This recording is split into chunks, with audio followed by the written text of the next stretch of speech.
Ricordare gli eroi dimenticati, parliamo di chi ha sacrificato la sua vita per la legalità, una nuova iniziativa che riguarda le associazioni del personale congedato dalle varie organizzazioni di polizia.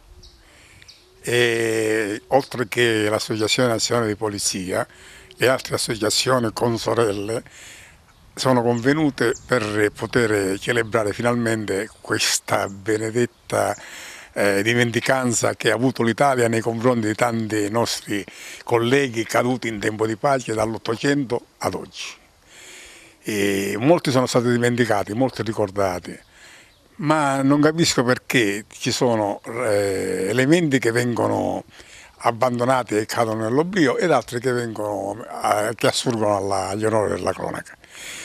Io sono stato uno che ha cercato sempre di poter portare alla ribalta, come per esempio Angelone e Giovanni Calia, poveretto, che è morto uno della strada, una casa e che nessuno ricorda più.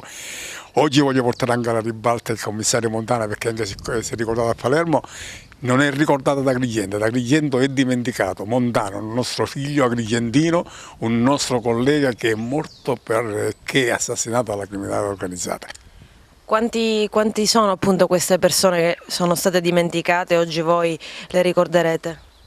Allora, noi ricorderemo all'incirca sono 80 persone che il nostro storico e il nostro socio Totò Fucà è riuscito a censire nel corso appunto di questa sua inchiesta che ha fatto molto approfondita.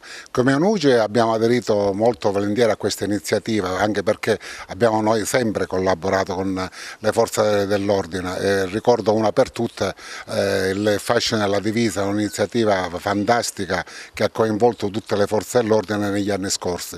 Purtroppo iniziative come queste, come l'esposizione delle divise storiche eccetera, ormai con i tempi che corrono, visto la crisi che c'è, non è più possibile ripeterla, però appunto come ONUCE abbiamo veramente aderito volentieri a questa iniziativa che ci consente appunto di rivalutare queste persone che sono morti in servizio proprio per la nostra patria, la nostra Italia, e quindi assieme siamo riusciti finalmente a realizzare qualche cosa che sicuramente resterà anche negli annali a venire, e contiamo appunto ogni anno di ripeterla annoverando sempre nuove persone grazie alle ricerche di Totò Fucà.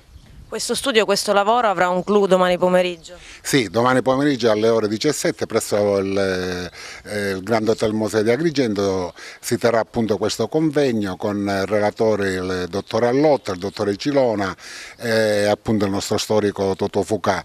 La relatrice è la dottoressa Rosalba Di Grado, che è una nostra iscritta, e poi saranno presenti chiaramente tutte le autorità, i comandanti delle diverse forze dell'ordine, e poi concluderemo con una cena anche per cercare di amalgamare i soci delle diverse associazioni.